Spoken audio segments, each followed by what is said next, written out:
Hello, everybody. Welcome in to the NBA Front Office Show. It's Friday. You know what that means. Front Office Friday! Almost to the trade deadline edition. Let's go. It's almost trade deadline. That's right. Coming up under a week away from the NBA trade deadline. Will we finally see some moves happen over this next week? I think so. I think we're going to see some stuff get done. We've got a lot to talk about today. We're going to be taking your questions, your comments. If you're coming in live to the chat on YouTube, fire them off. This is your show. You guys are going to be directing us on what to talk about for the next hour or so. Keith, God, I love this time of year. I woke up in a panic because I dreamed a trade broke and I had missed it. God, I love that nervous energy that we've got this time of year with every notification that goes off. It's even invading my dreams at this point.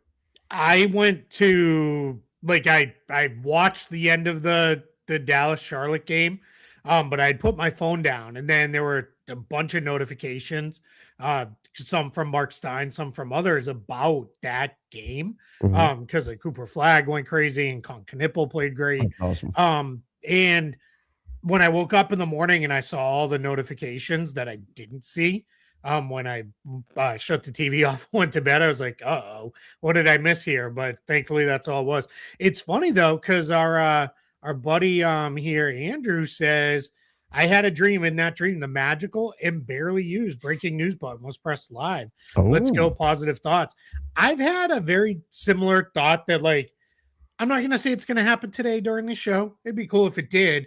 But I think we're getting something this weekend. I just feel like there's enough stuff that now sounds like we're closing in on, okay, we're getting there. Like we've done all the back and forth stuff. Now we're hammering out the final details. I think we're getting close. Keith, I've been snowed in for over a week in my house, but it's like I can't feel bad about it because I was thinking about it.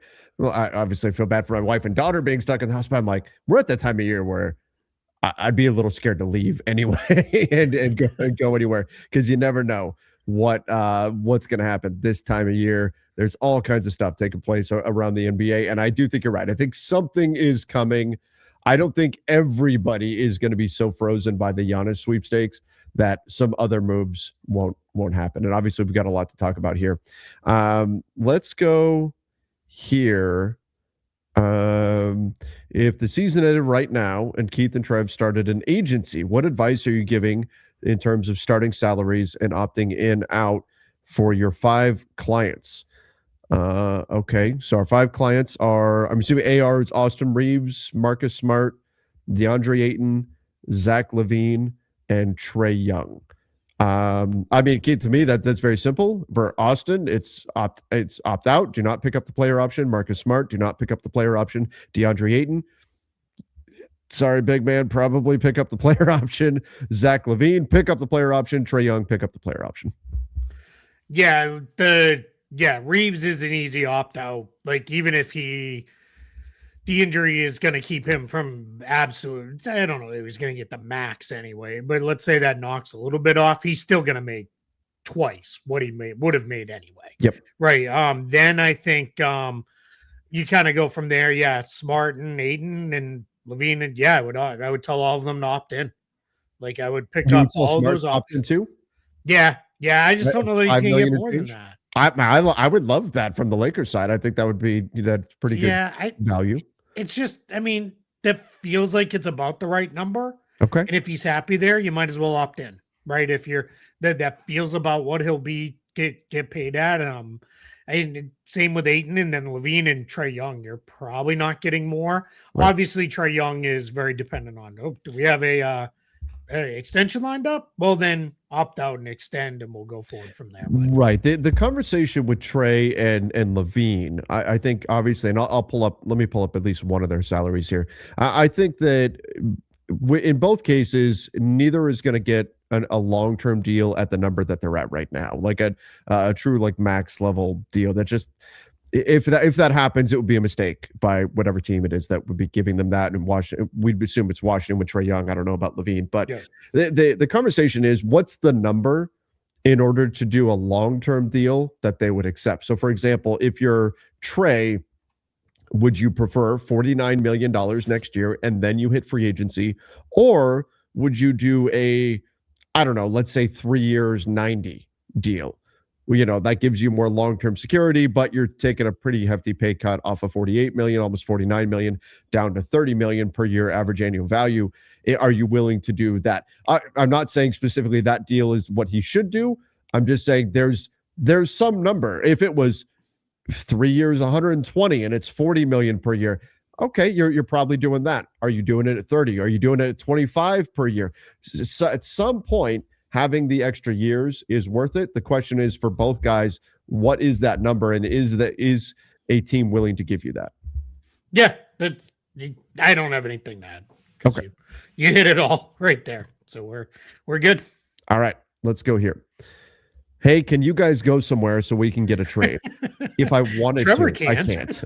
Even if I wanted to, I can't go anywhere right now. Yeah, and I do want to. It would be nice to get. It's been over a week. It would be nice to be able to get out. But yeah, I am.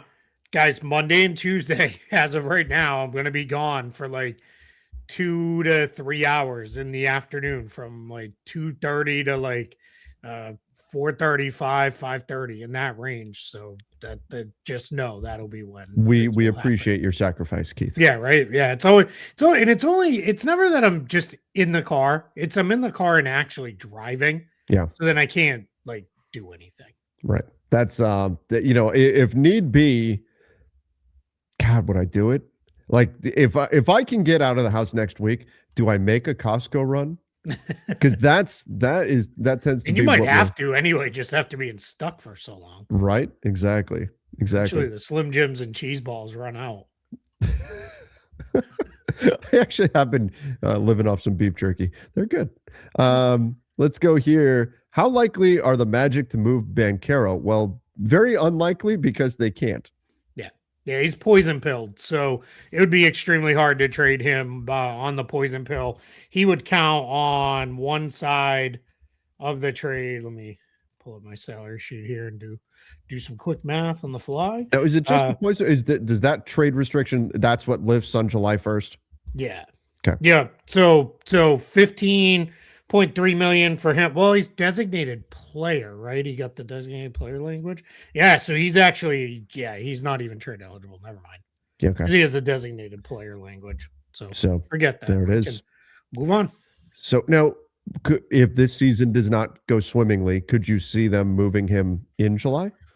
Probably not. Over the last couple weeks, he's been a lot better. It took him a while to find his form. Paulo Banchero, unfortunately, he's right now, he doesn't shoot it well enough from deep to be like overly consistent and efficient with his scoring. He tends to be more of a volume guy than he is an efficient scorer, but he's starting to settle in. He's really stopped taking some of the 3-pointers, and then the ones he is taking are better ones, if that makes sense. He's taking a lot more spot up shots than a lot of the off the dribble stuff, so he's playing better. I don't think the Magic are ready to move on from him or Franz, or quite frankly even Suggs. They're certainly gonna move Bane, so I think those top 4 guys stick. I think anybody else other than Anthony Black, who is still on a rookie deal and playing really well, I think anybody else would be up for some level of conversation. All right. Let's go here. Keith, you've seen some of the rumors bouncing around this morning. Buckle up. Yeah, we have a lot of questions in this. So if we don't pull your individual Hunter Rui thing up, right, we'll address all of it right now. Yeah, we'll just touch upon it now. This question is a very obviously a busy trade here. Hunter, Claxton, Williams, Sharp, Gabe, Vando, Maxey, Ayton, Adu, Lakers. This is a lot of pieces going in, going out. Like how does Cleveland even take in this? Rui and Connect, I guess they can, but Brooklyn might say no, but money works. Okay, so what do you, the idea of something around Rui Hachimura for DeAndre Hunter, does that make sense to you? Kind of. I don't want to give up the cap space next year from the Lakers. Yeah. That's the problem. I saw a lot of people reacting with Rui is better than Hunter. I don't know that I agree with that part of the sentiment. I think Hunter is still a better defender than Rui is. I think Rui is a better just spot up shooter when he's kind of locked in on that role. But they're very, to me, they're pretty comparable players, and I would not want Hunter's contract on the books next year if I was the Lakers. Agreed. That's ultimately where I landed too. I just don't think turning Rui into Hunter moves the needle much. Yeah. The only thing that I thought of, and I brought this up over on Lakers Nation, was what is that next contract look like for Rui? And with Hunter, you have certainty in that he's only got 1 year remaining on that deal. Sure. I mean, that could be, I guess, an add. It's not enough for me, in my opinion. Now, but maybe there's some added value in just knowing what that next deal is. If Rui is telling the Lakers, "Hey, I'm your best shooter. I want $30 million a year from here on out," or something. Again, this is purely hypothetical. Sure. I'm making this up, but maybe there's something there, but I don't think that's very realistic. But I do think that's the unknown right now. It's do the Lakers want to be the team that pays Rui Hachimura on his next contract, whatever he would expect that to be, or would they rather have the certainty of DeAndre Hunter at $24 million next year, and then you've got an expiring to maybe play with? But again, I don't think it moves the needle much. A third team would need to be involved. I ultimately landed at whatever that third team was sending would need to be something of significance to the Lakers in order to do that. If I'm LA. Yeah, so two things. One, on this trade, too, Brooklyn would not do this. You're not getting you're trading out valuable players, at least Claxton and Sharp, and getting back guys they would not have really any interest in. The best player for them coming back is Adu Tiro, and we don't even know what he is yet. Right? Like we have no idea. And the LA First is fine, but yeah, Brooklyn would say no on that one. The other thought that I would have, just the way to really break it down, is if DeAndre Hunter was a free agent this summer, would you want the Lakers to spend half their cap space to sign him? Exactly. Probably not, right? That's probably the answer. So at that point, I think that makes it pretty easy to say, no, we're good. Yeah. Yep. Now, if this were something where it was Gabe Vincent and Maxi Kleba or something like that, that's where it's a different conversation, where you can look at this potentially you're adding Hunter to what you've already got, and then okay, there's a different conversation to have. But Rui going out, Hunter coming in, doesn't change enough for the Lakers. All right, I would do that in a heartbeat if I'm the Cavs, though, to clear that money off the. And ironically, Keith, I thought this is funny, is that if some version of this does exist and it does wind up happening, the Cavs could wind up clearing the salary that ultimately allows them to sign LeBron this summer.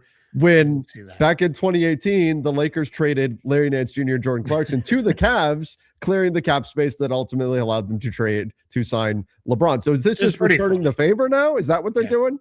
I mean, maybe, right? Why not? Sure. All right, let's go here. If Rob Pelinka doesn't make a move, he's gone. I mean, that's not the sense I've got right now, but I know fans, I think fans of every team want to see their team do something good at the trade deadline, but I don't think it's, make some amazing trade right now or he's out the door. Yeah, I agreed. I feel like this trade deadline is a little slower than others. Yeah, I mean, we've only had the trade. We're officially there now. Yeah, we're at that point. And we talked about it a little. We'll see. I don't think so. I think it'll pick up. I don't know that we're going to get blockbuster trades. I've been saying that for a while. I think those things may wait until we get into the summertime. But I do think we're going to get moves because we have so many teams that feel like they are a move or two away. And I say this with all respect, and I would pick them to still win the title out of all the teams. Teams do not fear the Thunder the way like they used to the Warriors. There's their sense of like, we can beat that team. And I know Thunder fans are going to say we've been injured, but so has Denver, so has San Antonio, so has Houston. Like everybody's got injuries they're dealing with. Now the Thunder are still better than almost all of those other teams. So I think there's a real chance there with that. But yeah, I would just be in a position where I would expect to see a lot of moves, even if they're not, oh my gosh, moves that cause us to go live, right? Yeah, I think it would be more, all right, we could talk those, a little bit later in the day. And some of them may be ones where we look back a couple months from now when the playoffs are starting and say, geez, that was a really underrated move that they made at the time. Sure. And we didn't talk enough about it. But yeah, I think that's where it is. Pull this just because it came in. No, it did not. The CBA did not destroy the deadline and trade. We talked about that yesterday. We talked about that at length with Eric Pincus yesterday. You can go back and watch, but Luka got traded. Jimmy Butler got traded. KD got traded. How did it destroy trades? Like, all these guys got moved. None of that stuff is the CBA guys. The teams have figured out how to make the moves and make things happen. They had to be a lot more creative, which is ultimately, that's a good thing. We should be happy if they're more creative. So, but it's just got to stop blaming the CBA. Yeah, I've been one who was very concerned about the collective bargaining agreement and what it would mean for the trade front. And I was wrong. I've been pleasantly surprised with how creative teams have been. They've been finding a way. Keith, your Jurassic Park quote. What is it? Clever girl? Oh, no, wait. Life finds a way. That's it. That's Clever it. girl's a good one, though, too. That's a good one, too. All right. Let's go here. Hang on to your butts. It's an eminently quotable movie. I love that movie. It holds up decently well. Which is pretty amazing considering how old that movie is now. Yep. All right, let's go here. Does the Giannis news loosen up the asking price for Michael Porter Jr.? I hadn't thought of that. I mean, let's see what Giannis goes for. Right. Like, that's going to be part of it. If it goes for if he doesn't go for 4 or 5 more first round picks, then yeah, probably. Then if you're the Nets, it's like, all right, what can we get here? But yeah, it's not going to be a place where I think I don't think they're real tied together, if that makes sense. I think most are going to take Giannis and they're going to put it over here, and then everybody else is over here. Like, that's going to be very different things. I think teams that are interested in Giannis could also be teams who are interested in Michael Porter Jr., but I think they're going to rightfully prioritize Giannis over MPJ. Sure. And the one is a superstar. One is a very high level role player, maybe third guy on a very good team type of piece in MPJ. Yep, agreed. What should the Sixers deadline? We didn't get breaking news. I did check my phone though. I've been every notification right now. It's like something happened. Well, the Vikings. Well, I mean, it's semi-breaking news. Jaylen Brown is out tonight for the Celtics. So there's that. What should the Sixers trade deadline look like? There's been some talk like could they move on from like a few players? Could they add something right now, given that they've had a pretty good season? Could we see, I've seen Adembona has done some things. So is Andre Drummond potentially on the way out? Things of that nature. I think one thing we can say pretty confidently, Joel Embiid, Paul George, Tyrese Maxey, VJ Edgecombe, those guys are not going anywhere. Yeah, I'm going to flip this and say what they should not do. They should not trade Kelly Oubre just to get out of the tax. They should not trade Quentin Grimes just to get out of the tax. Those guys have been good, and they're probably too important to the Sixers to just for that to be the move. So I think they are they are in a spot where I think what you do is you just kind of maybe you move Drummond, probably move Eric Gordon. And those would be salary dumps. And then they get into that's how you open up the spot to convert Dominic Barlow and Jabari Walker. That's probably going to happen. Again, not going to get super excited about those. I just don't think there's a big move coming for Philly. And if they do straight salary dumps of Grimes or Oubre, Sixers fans should absolutely riot and just lose their minds over that, because that's prioritizing saving against the tax, against winning games. Yeah, agreed. Let's go here. What's the asking price for Saddiq Bey? It's the asking price for every rotation level player right now, first round pick. Yep. And then maybe that changes by the deadline. But yeah, that probably should be like a couple seconds. But right. And but that's exactly it. Kind of similar to like Keon Ellis right now, where it's no, we need a first round pick. And then as we get close to the deadline, it'll be, well, okay, let's talk multiple seconds. I know Mark Stein and Jake Fisher both had some stuff. Sounds like a Keon Ellis deal could be getting close, but it sounds like the Kings are trying to make it a bigger deal. Keon Ellis alone, basically any team can acquire him because he makes so little money. So it turns into, all right, would we do that, or would we rather attach that to a DeMar DeRozan trade or a Malik Monk trade or something like that to, make it a bigger deal where stuff moves around. So we'll see. Keith, your new setup is nice, Andrew says. Thanks. Yeah, it's coming along.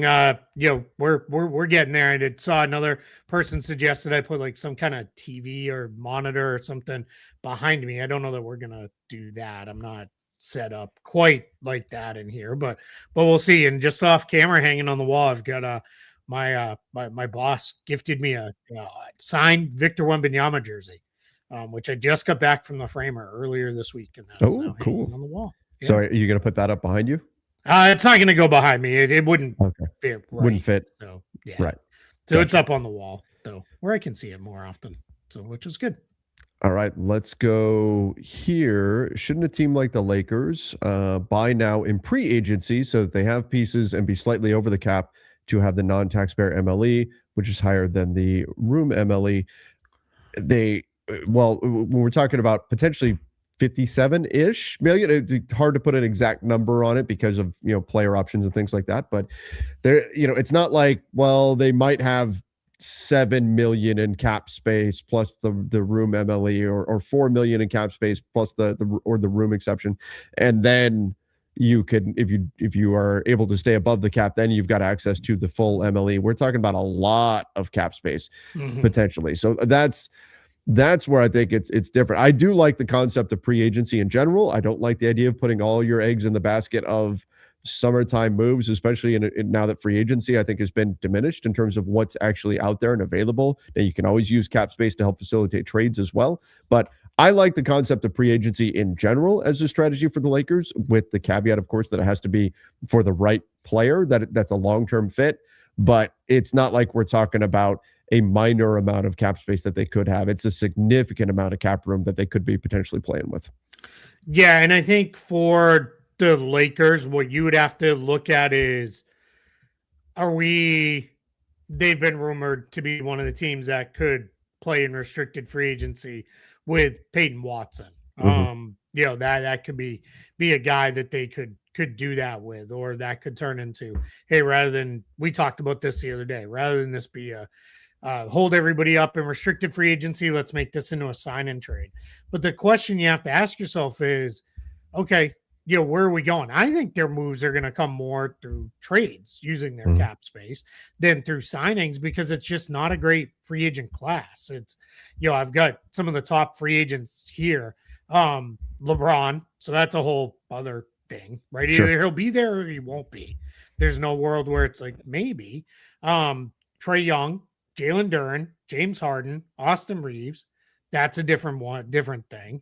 Zach LaVine, Norman Powell, Walker Kessler, Benedict Mathurin, Lou Dort, Draymond Green, Andrew Wiggins. I mean, it's starting to get into nice players, but guys who aren't moving the needle that way. So I think what they will do is they will get their next big player via trade, using the cap space. Then whatever is left, cap space, room exception, that'll be how they fill out the rest of the roster. Yep, and that's going to be that could be their plan for this summer. So anything like for example, if it's a DeAndre Hunter trade, okay, there's minus $25 million that you've got to potentially use to make something happen, whether it's via trade or actually signing a free agent this summer. And so it's got to be a factor in anything that they do. And this Rosemary Tulip says, why is Austin Reeves a different thing? The Lakers already have his bird rights. Yeah. In any scenario that I've run with cap spaces, they have 50 million plus Reeves bird rights. So Reeves will be re-signed after they use up their cap space and do other things. That then they'll re-sign him because they already have his bird rights. So they don't have to go out and like use cap space to get him. That's what I meant by he's a different thing. And Keith, I get a lot of Lakers fans that ask, well, isn't that risking losing Reeves if you make him the last signing or whatever? You would come to No, terms you'd on have a it deal. agreed to. Exactly. That's the point I wanted to make. You would agree to it ahead of time and My then just guess is, actually execute it later, which is very common. yeah, I mean, we start free agency now on the 30th. I'm gonna guess that's probably one of the earlier deals out of the gate. Yeah. And now, but that you can negotiate with your own free agents after the NBA finals, a week after, right? So or a day after. I can't. What is it now? I think It's either a it's week got to or a be day day, after, whatever right? it is. Yeah, I think it is a Because week day. after is going to be the draft. Yeah, that's true. So yeah, I think it is a day after. So now, well, that one will probably be lined up here pretty soon. That's assuming it's not already, It- in place. I thought there was something that, well, yeah, I mean, they could have already had the, hey, we know this summer it's going to be X or whatever, but I thought it was something about when that team's season ends. That's when you can make trades. Oh, you can make trades. That's right. That's what I was. You could talk to your own free agents after the finals. All right. Let's go here. What are your thoughts on former G League guys getting a chance to go back to school and play college basketball? We've talked about this a little bit. In my opinion, like if guys can now get paid in college basketball, what's the difference? Why not? Yep. At this point. Yeah. If you're gonna let players who made money playing in Europe come and play in college, like why? Why? And two, how can you legally tell a player, well, you played here in the United States, so you can't get money? That to me just feels very wrong and broken. So I think we're in a spot where it is, like it kind of is what it is. It's weird. I 100% agree with that. It is weird. I do think once you've been drafted in the NBA or once you've signed an NBA contract, maybe there should be something there that blocks it, but we'll see. But yeah, I don't know that it'll be a change up at any time soon because I don't know that legally you can bar these guys from playing. All right, let's go. This is one of those Rui's better than we already talked about this, but the idea that Rui's better than Hunter, I won't go there, but move the needle. No. Who are some buyout candidates to keep an eye on if they don't get traded? What teams can pick up players? Okay, so any team that's below the first apron could sign a player that's bought out that is making more than the mid level. So that's non-taxpayer mid level, right? So that's something to keep an eye on. You have to be below that first apron to be eligible to sign any of those players. So, for example, like when Russell Westbrook got bought out years ago. If he were to be bought out in this market, would only be eligible to sign with teams that are below that first apron. Anybody making less than that could be signed by teams that are above the first apron. But we'll see what ultimately the buyout market is going to look like, who ultimately gets bought out. I tend to have 3 criteria for a player to be a buyout candidate, and this is not a set in stone rule, but typically you're looking for players that are a veteran player on a team that's not very good, and they are on an expiring contract. You're looking for those 3 things. That tends to be the environment that creates a potential buyout situation. Could a player with multiple years get bought out? Sure, it could have. The Mavs could buy out Klay Thompson. It's just not likely because you're locking that money on your books. You'd rather just be able to move an expiring contract over the summer or next year rather than trade the player or buy out the player right now and have dead money sitting on your books. So typically you're looking for somebody that's on an expiring deal. Like Kevin Love comes to mind, Keith, maybe Chris Middleton, players like that. Who are some of the names that pop into your head? Yeah, Chris Paul, Kyle Anderson, yes. Eric Gordon, I had already mentioned, potentially Haywood Highsmith. He's not played yet this season. I see his name tossed around in trade talks all the time. He hasn't played this season. Yeah, he had a knee surgery over the summer in August, and then had a setback, and then has not. He hasn't. They haven't even advanced him to playing like 5-on-5 with contact. So it's it's just a spot where they're just in a. We'll see what happens with that one. Kyle Lowry's not really a buyout candidate because they want him in Philly. Like that's some of these end of the bench veteran guys, the teams want them there. Chris Paul, obviously one. Nick Richards, maybe in Phoenix, especially if that gets them under the tax. They're barely under the tax. So that would be one that could happen. I'm gonna say this though. Two things. I'll have a piece about buyout players that will come out on Spot Track right after the trade deadline. So trade deadline will go down. Immediately switch gears into buyout season, and that will come up there. The other piece though, it's these buyout guys don't really swing anything. Like they're very rare has a buyout guy joined a team and been like, oh my gosh, he was the difference in winning a title or making a long playoff run. A lot of these guys they're getting bought out and they're available to be bought out because they're more name than game. Yep. At that point, like that's where it gets tough. Not that these guys can't be helpful, but they're just not that great. Usually, I mean, they can generate interest because you'll be like, wait, whoa, Chris Middleton got bought out. Chris Middleton was really good. Well, that's not really what he is anymore. But can you get a guy who's maybe your ninth guy on a team? Maybe. Yeah, maybe you could find something like that. You're not getting somebody where it's whoa, this dude just swung the balance of power in the end. Giannis just got bought out and signed with Team X or something. Like, you're not going to see that kind of stuff happen. Yeah. And they have the other thing too is some of these guys, it's more valuable now for them to maintain their bird rights because of the potential being part of a sign and trade in the summer than it is to just take to take a buyout. Somebody asked about salary dumps. I did 2 primers, Eastern Conference, Western Conference. It's all covered in there on Spot Track. You can check both of those out. Is this on YouTube? It is. Yeah, yes, it is. Yeah. Somebody from X asked, I don't know why Amen is valued so highly. What does he do better than a prime Ben Simmons? Nothing, and he's way less skilled than Ben. Houston should sell high. I feel like that's if you're talking like absolute apex Ben Simmons, sure. But we got that for like half a season once. We also I think we misremember how good Ben Simmons was. Sure. When he was legitimately the best defensive players in the NBA for a short. He burned bright, and we hasn't since. But I do think part of this too is like we're also looking at Thompson and we're projecting out that he will never be able to shoot, and I just don't think that's what we should put on a young player and assume that there are guys where the shot never comes around, but there are also guys where it does. So there's plenty of upside there with everything else that he can already do. Yes, when the Rockets are playing the Spurs and they're running away from Thompson and giving him a 15-footer and he's still not shooting it, it sticks out. It's glaring and it makes you go, oh, what's going on with this dude, right? But there's so much that he does on the floor already that if and when the shot does come around, okay, now you really got something. So is he ever going to be this sniper? Probably not. But are we also just resigned to this guy's going to be a negative shooting the basketball for his entire career? I think it's premature to do that.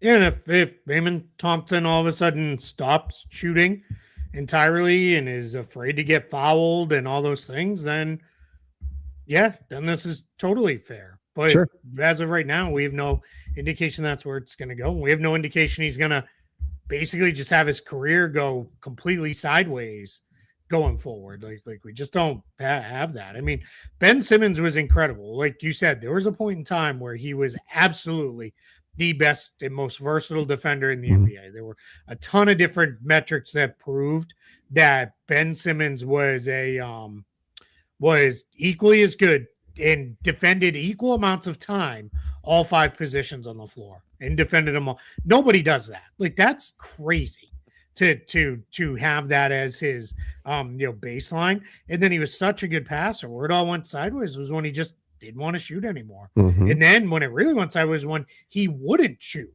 anymore and started actively layups and stuff. Yeah, because then you were really sitting there and you're playing 4-on-5 on offense, and nobody has enough talent to get through that. So, but yeah, I mean, I think we hope, Amen Thompson gets there. By the way, happy birthday to the Thompson twins. Oh, nice. Who turned 23 today. Good for them. All right. I heart to the Hawks for Okongwu. What do you think about the idea? I saw a little bit about. I did not dig into it, but the idea that the Thunder could move on from Isaiah Hartenstein. Yeah, I mean, he's going to be a free agent this summer because they're not going to pick up the 29, 28, whatever it is, $1 million team option. That is not going to happen. Like, he's not going to be back for that amount next year, 28.5. Couldn't they just re-sign him? They could. Then that's probably the path. I gotta maybe some of what's factoring in here is there's been some injuries now, right? He's missed some time, so maybe it is starting to look a little bit of a all right. Let's kind of go forward from there, but you're gonna see some changes are gonna have to come with this team, or they're gonna have to literally just give draft picks away, because they can't roster everybody. No. So that's going to become, a major issue there. So I think that's why this is coming up is, I think people see, all right, Lou Dort is more of what they need. I would kind of go maybe the other way because the only other real big on this team is Chet Holmgren. But yeah, I don't know. I for a Kongwu, yeah, I mean, I'd be all over that if I was the Thunder. I mean, he's really good. He is. He's a very good player. So that's an interesting idea there for the Thunder. The Hawks are super into that idea, but I mean, right. Here's the thing though: if it's you want Hartenstein and 4 first-round picks, yeah, sure, let's go. And that sounds like absurd, like 4 first-round picks, but obviously not all firsts are created equal, and it's part. But that's more a comment on how many assets the Thunder have to potentially put into some kind of a trade.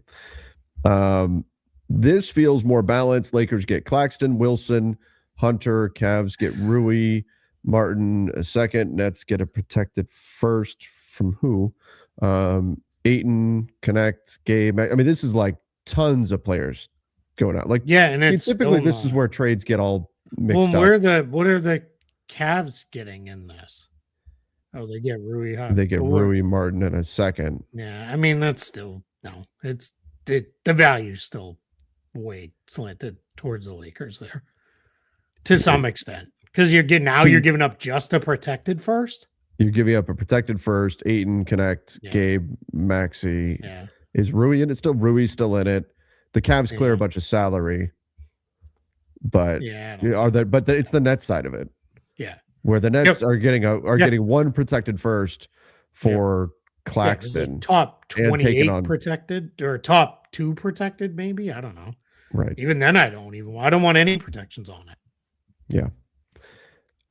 Do the Giannis calf injuries worry you in terms of giving up a king's ransom for him? He's a great player, but entirely reliant on athleticism. I'd be kind of nervous to empty the asset chest. I'd want a good long look at his medicals to see are these calf injuries that are going to be recurring, or are these calf injuries that are going to turn into something more?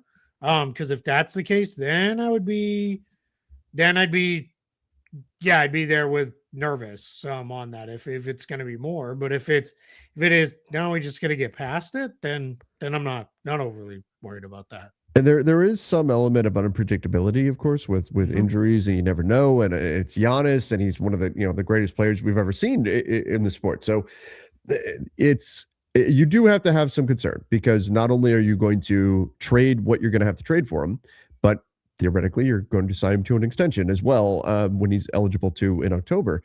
So you're going to have to commit long-term salary to him, plus give up everything you've got to give up. Yeah, you need to feel confident that for the next few years, Giannis is going to be, it's reasonable to assume Giannis is going to be healthy. It's not something that should dissuade teams from pursuing this, of course, but it's something teams should at least do their due diligence on. Yep. Yeah, without a doubt. Yeah. And I asked around, and the answer was, other than we got to look at it and see, what looks like. But no, no one's overly concerned about this. I'm going to pull this one. With Tatum not returning, we don't know that. That's so funny, because a week ago was Jason Tatum's going to be back on Super Bowl Sunday, and now everybody's like, well, that's it. He's never playing. And then do you think they should have soft tanked? They were never going to tank. I don't know how many different times it needs to be said, but they were not going to do it. The only way they would have pivoted towards tanking is if they had further injuries to main players. Other than that, they were very in a place where they were not gonna, like, they just weren't. It's Brad Stevens has said, I think his exact quote was, that is not a phrase that's going to be added to the lexicon in this building. And they were just gonna go out and they played too hard. They have too many guys who know what it takes to win. I know that sounds like a cliche thing, but they just weren't going to tank. It wasn't going to be a thing. So. All right, let's go. Yeah, and I agree. They weren't going to tank, and Tatum returning, like, that's not set in stone what's going to happen there just yet. Nobody knows what's going to happen there. Tatum doesn't know at this point. Nope. Yeah, which is fine. Yeah, I mean, again, it's recover. If you're healthy, great, and if you're not, you're not, and that's okay. Whatever it is to get, that's the most important thing. Get to 100%. That's the most important thing. Yeah, well, that's sometime this year or that's next season. Whenever, just get back. Which is better for the league and Giannis? Stay in the East or move? East. I mean, stay in the East. Yeah. We need some of the stars to stay in the East. What is the value of the Bucks picks owned by Portland? I mean, looking better now than they were a couple months ago, I would say. Yeah. Their value going up. Stock is on the rise on those ones. And that's why, like, if you're Milwaukee, I've been talking about you try to get those picks back. If you can't release some of them, something kind of like what the Nets did. And the Nets kind of went into in their negotiation with the Rockets to get their picks back. It was like, well, hey, if we don't get those picks back, we're not tanking.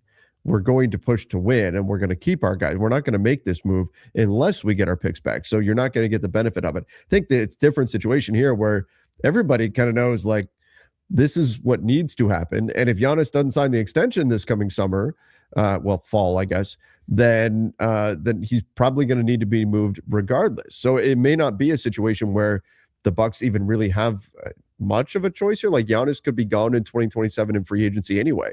So those picks are going to be valuable, I think. If I'm Portland, I'm asking for significant stuff for those picks if I'm going to give them back. Yeah, I've seen some people say, why would Giannis or the Bucks want to move Giannis now? And this is, I think, a good time to address a couple different things. Is one, you do it now, then that gives you if you, like, let's say it happens over the weekend, that gives you a handful more days before the deadline to figure out, or what do we want to do with guys like Miles Turner, Kyle Kuzma, handful of the Bobby Portis, other guys on the team. Then you go into the summer with, now we know what we're doing. We can plan every moment from the deadline through the summertime, or really the draft period, planning for life without Giannis. And then from the Giannis side, if Giannis is traded now, he would go. And by the time he's extension eligible on October 1st, he would get to he would be able to extend on October 1st. If he's traded on July 6th or 7th, when the moratorium lifts, he has to wait 6 months to extend because of the extend and trade rules would kick in. So we'd get kind of stuck on, that would just be months further. Now they could talk it all out and everybody could know, and it's going to be done, and it is what it is. But that's part of why, if you're the acquiring team, I want to get this done too, so I can get that extension done and move forward with that. Absolutely.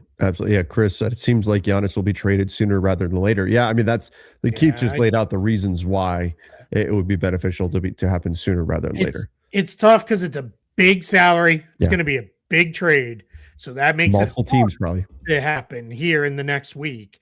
But I think there is a chance that it goes. I just want to pull this one because it's funny. In my opinion, you think Lakers fans are obsessed with trades?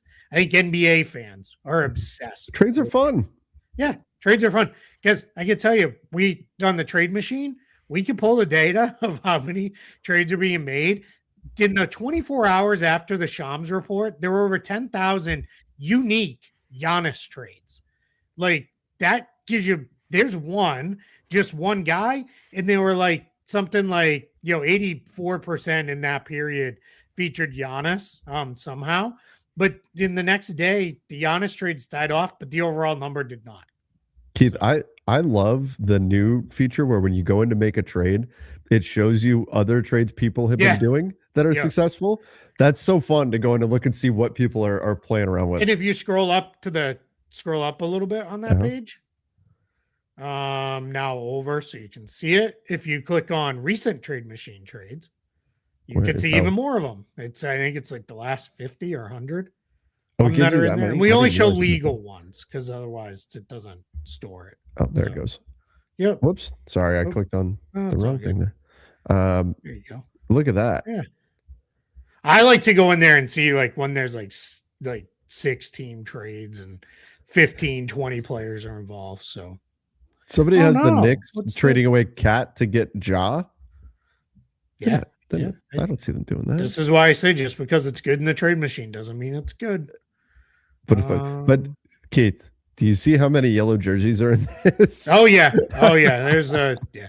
It was funny because there was a point where somebody said, can you guys geo block the site from Southern California? And I was like, that's like at this point probably a relatively small percentage of Laker fans exist in Southern California. They're pretty worldwide at this point. For sure. So, the chat saying Catherine O'Hara died? What? Yeah, Kevin's mom from No. Home Alone. Yeah, that's what the From chat's saying. Schitt's Creek? Yeah, Oh man. that's sad. Sorry to bring it down for everybody. Yeah.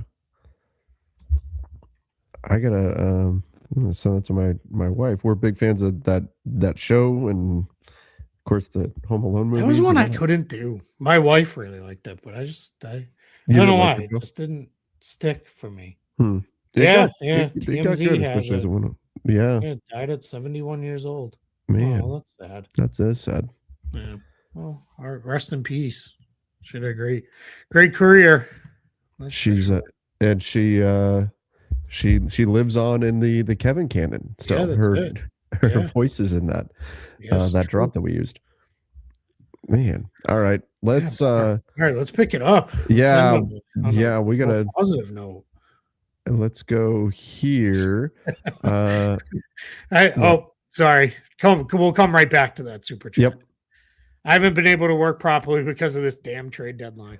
Oh, Keith. I liked I liked the I used to when before this was the job, like I eventually got to a point where I took like trade deadline week off. Because like it was like I was just It's too much. Yeah, I used to doing any work. We used to, as a history teacher, we had a series produced by the History Channel called America: The Story of Us, which is a great series. And trade deadline day was always a Story of Us day. Here's a worksheet that goes along with this. We're watching this today. I'm going to be on my computer keeping up to date on trade rumors and stuff.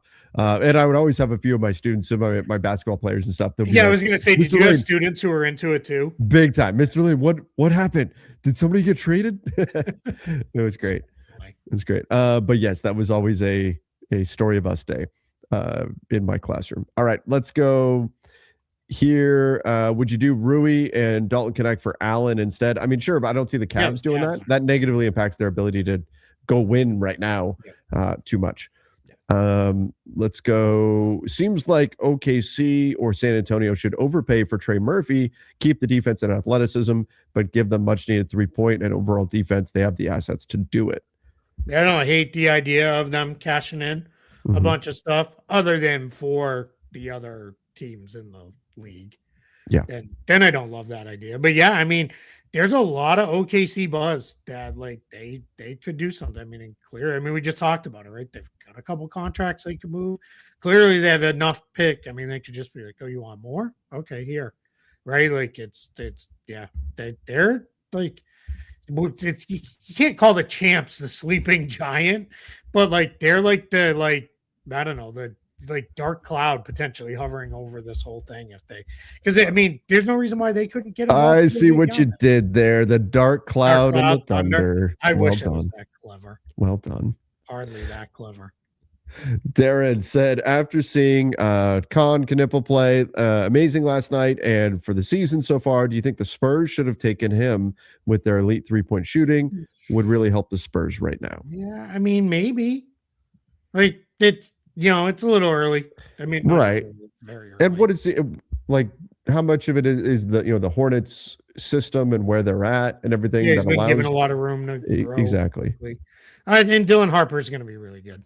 Yeah. Like Like I'm not like I think Dylan Harper will be just fine. I think Spurs are okay. If the Knicks trade Giannis, which team wants Cat? It's probably gonna have to be the Bucks or a third team because that's how Do it's gonna should get the Bucks done. want Cat? I don't know. That comes down to what are you trying to do, right? Are you trying to still be competitive and be a playoff team? Cat's probably good enough to keep you in the mix in the East. Maybe not this season because they've dug quite the hole for themselves. But yeah, I mean, maybe. I would just flip them and I would just go. I'd take it all the way down and just go. Golden State Warriors getting Giannis opens up a 2 to 3 year window and puts them in the same situation like Milwaukee, but then older Giannis, retired Steph, no picks. Yeah, but do you want to give Steph that? If you win another championship, is that worth it? I'd say yes, right? Because championships are very hard to win. So do you want to give Steph a shot or no? And can Giannis still be something post Steph? Is Steph going to play past this contract that he's on right now? We don't know that. Yeah, that's the challenge for the Warriors. They'd have to give up picks that are far out, and that is, by all accounts, and matches what I've heard as well, is that's kind of attractive for the Bucks. Is maybe if we could get some of those Warriors picks that are in 2030 and beyond, all right, maybe we want some of those. Those could be pretty good for us. So that's where, you just got to be kind of, you got to be careful if you're the Warriors. But like you said, if you win a title, then it's what do we always say? There's no apologies.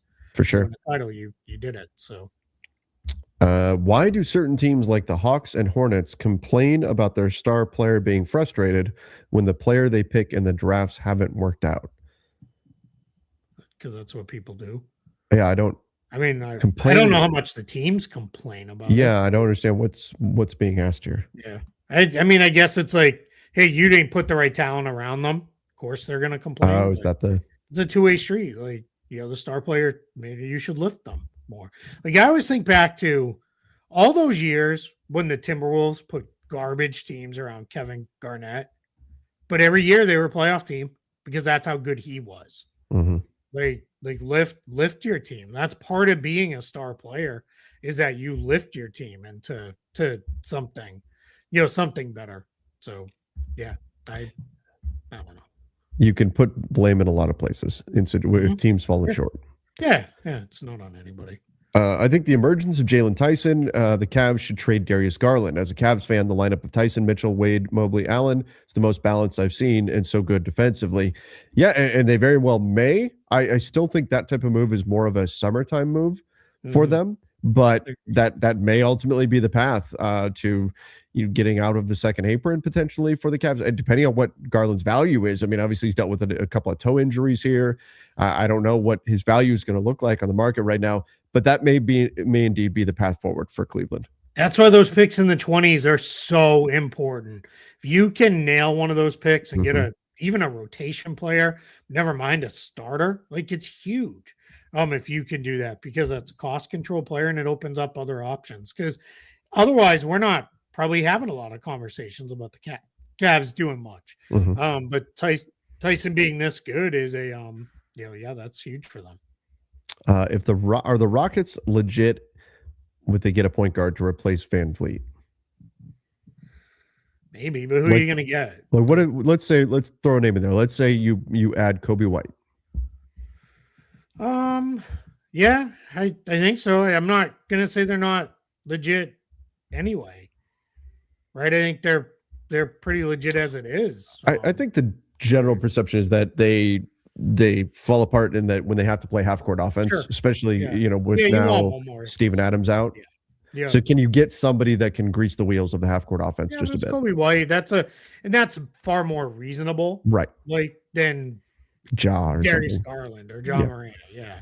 I think that would certainly help quite a bit. What are you giving up to get him? Like, that's the other part of the. I think they'd like to take like Finney Smith's contract and move that, but that's not going to get you. You're not buying with that. You'd have to put other assets into. That signing looks like not a good one. Well, I'll tell you what though, aren't the Rockets glad they structured it the way they did right now? Oh, 100%. Yeah, with the protections in it. You can get out of it early. Yeah. Mm-hmm. Yep. $0 guaranteed in year 3. Like, okay. Yeah, it's really a 2-year contract. It's a 2-year deal. Has it worked out? No, but also I think it was a very defensible signing by them at the time. No issue. I liked it when they signed it. It just now, hindsight being 2020, it's not great. And they look smart for putting the protections in it that they did. Rockets lost last year by picking Reed over Castle. Yeah, I mean, Castle's better in a vacuum than Reed Shepherd, but I don't know it'd be a great fit for this Rockets team. Then you got him and Evan Thompson, who neither one of them can shoot. It's not this comment says, since the Jazz and Kessler didn't agree on an extension, doesn't that mean there's a number the Lakers offer that the Jazz wouldn't match? Max.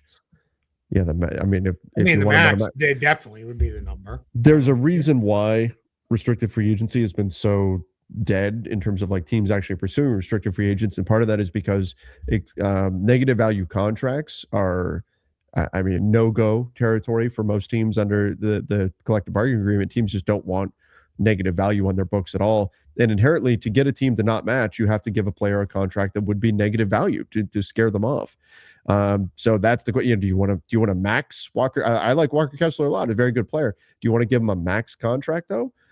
Because you got to convince the Jazz that whatever the contract is so big that if they matched it, they would not. Let's say they decide they're not going to keep him long term. If it is a reasonable deal, they'll just match it and then trade him on a reasonable deal. So it could be a contract that the Jazz feel like they would not be able to trade.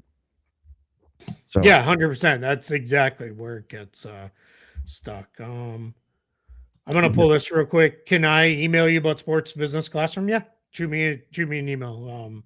It's in my bio on Twitter, but it's keithpsmith78@gmail.com. But shoot me an email and I'll get to it when I can. No GTA tonight. I have not watched GTA in a while. I don't have time. I've been buried in work. It's not a complaint. I'm very happy. But it's just been no time for other things. All-Star break, but I'm going to spend a lot of that on draft prep because I am woefully behind on prepping for the draft. So it's we'll get there again though. All right, let's get to our last few here. If Giannis is traded, do you think Miles Turner would be available? So. Yep, absolutely. Yep.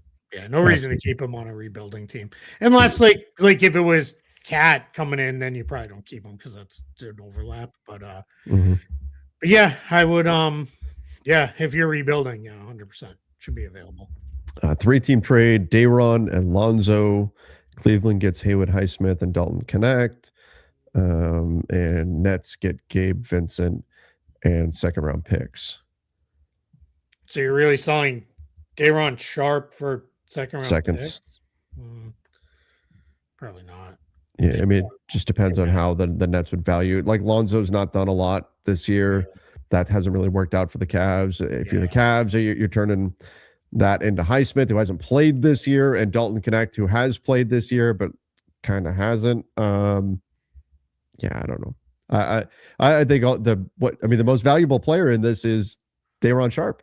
Yeah, not even close. And it's not close. Even though those names pop up in trades a lot, it's Day'Ron, and is it 3 seconds? Is it 1 second? I mean, that would matter a lot here. It's super sad. And I love that he did make it back, but we're at the end of the line with Lonzo. Yeah. Like, he just is not. Like, he's just not. He just can't. He's not the same. The way you need to be able to move there. And last one we've got here is how can the Lakers get Day'Ron Sharp and Jaden Ivey or Ron Holland? You're not getting Ron Holland. You're not. And Jaden Ivey, maybe, I guess. But I mean, maybe. Even that, well, what do you? Yeah. That's where you got to be willing to give up your first, I would think. Yeah, Holland's gonna cost you real stuff. The Pistons love him. Yeah. So like it would not be, I don't know. That's not, just take that part of it out. The other two guys, I mean, maybe, but you're gonna have to give up something good. You're not just getting them with that. So I'm gonna pull two more very quick. Okay. Keith reminds me so much of a differential equations professor. I have no idea what that means. So I hope that's a compliment, but someone can explain what that means to me. I did not take differential equations, was not in my wheelhouse. Yeah, it's funny. considering what I do, I'm not good at math. Like I'm actually not good. I'm very good at the basic addition, subtraction, division, and multiplication. Anything beyond that, like I'm out. I'm good with practical math. I am reading the definition of differential equations right now, and I don't know what it means. Yeah. So that means so. And then I'll pull this one too from the Iceman because he asked the Walker Kessler question. Serious question, by the way. Sorry, clueless with restricted free agency setup. Just blanket statement. If you guys are asking legitimate things you don't understand, we will never get upset with that. This stuff is complicated. It's hard to understand. There are things I still don't get fully, and I have to go back and research and ask people and make sure I'm understanding it the right way. So whenever you want to ask questions, if you're legitimately like, I don't understand how this works CBA wise, please let us know. That's the big part of what this show is based on, was trying to be more educational. That's why we don't do the hot take stuff, because we're just trying to help people understand a little bit. But yeah, it's I never want anybody to feel bad for asking a question when they're confused about something, because I think it's we want to help everybody with this. Yeah, it's an important part of the show, and getting people informed on how things work and all of that. And that just, do we get a lot of people saying, well, can't this trade happen or can't that happen and things like that? Some of it is no. I've had people say, well, why can't the Lakers just trade Austin Reeves for Giannis Antetokounmpo? Because the numbers are nowhere close. Yeah. But some people that are coming in this time of year that are more, it's become a derogatory term. I don't think it should be, but are more casual fans of the sport are coming in and have legitimate questions about how things work. They really don't know. And that's, where we step in. And Keith, that's job security for us, right? Yeah, absolutely. Yeah. It's, I was just joking about this. Was a friend of mine in the league who does cap stuff. And we were talking about this. I'm not even going to get into the details because it's something that's really unnecessarily complicated. And then we were both laughing about but keeps us employed. So this is great. Exactly. But yeah, guys, I'd never want anyone to feel bad for asking questions about, hey, I don't understand how this works, because that's a big part of what we're here to do is help and figure that stuff out. So yeah, we did it. We did it. Now, guys, we're going to make an announcement here. Tomorrow, we're coming back with another live show, little weekend update version, but we're going to be joined by Mike Scotto of Hoops Hype, who does incredible work reporting on the league, getting details on stuff. Very, very well connected guy. So we're excited to have him. We'll have him for probably about 30 minutes because we're not going to take up too much of his time. That's at did we say 1 o'clock? I was gonna ask you. I think we did say that 1 o'clock Eastern. 1 o'clock, yeah, 1 Eastern. A little front office Saturday weekend update edition with Mike Scotto joining us. He's gonna get into all the things he's kind of hearing. He's got some pieces up that I'll tweet out here in a couple minutes and share that he's put up, some notebook things. But we're gonna do it live. So if you guys have questions for Mike, you can load questions up there. So we're excited with to have him joining us. And then Trevor and I will stay for a little bit after to catch up on other questions because we're not. It's a busy time and we don't want to keep Mike. He was very funny and he's like, and I apologize if something really big happens and I was like, we get it if you have to go, but that's great because then we'll have content to talk about right exactly after. But yeah, Mike's a great guy. He's one of my favorite people who does this stuff. He does really good work.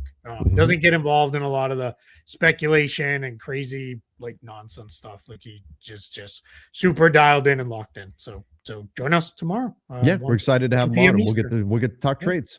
Yeah, no football, so might as well Why not? hang out with us tomorrow. All right, everybody. Appreciate all of you for joining. Till tomorrow. See ya and stay safe.